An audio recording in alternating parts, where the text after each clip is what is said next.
ప్రముఖ పుణ్యక్షేత్రమైన శ్రీకాళహస్తీశ్వర స్వామివారి దేవస్థానానికి Madhya Pradesh high court judge D Venkataramana Srikalahastiswara స్వామివారి దేవస్థానానికి విచ్చేశారు.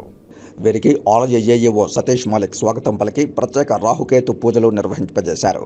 శ్రీ జ్ఞానపురుషునంబ సమేత శ్రీకాళహస్తీశ్వర స్వామివారి ప్రత్యేక దర్శనం చేయించారు. శ్రీ మృత్యుంజయ స్వామివారి సన్నిధానం వద్ద Madhya Pradesh high court judge D Venkataramana వారిని ఆలయ ఈఓ సతీష్ మాలిక్ శేషవస్త్రంతో సత్కరించి శ్రీ జ్ఞానపురుషునంబ సమేత శ్రీకాళహస్తీశ్వర స్వామివార్ల తీర్థ ప్రసాదాలను అందజేశారు. వేద పండితులు వేద మంత్రాలతో ప్రత్యేకంగా ఆశీర్వదించారు. ఈ కార్యక్రమంలో టెంపుల్ ఇన్స్పెక్టర్లు Hari Yadav, temple superintendent CSO Nagabhushanam Yadav, 12th additional district judge Srinivas Nayak, ఆలయ అధికారులు, సిబ్బంది పాల్గొన్నారు.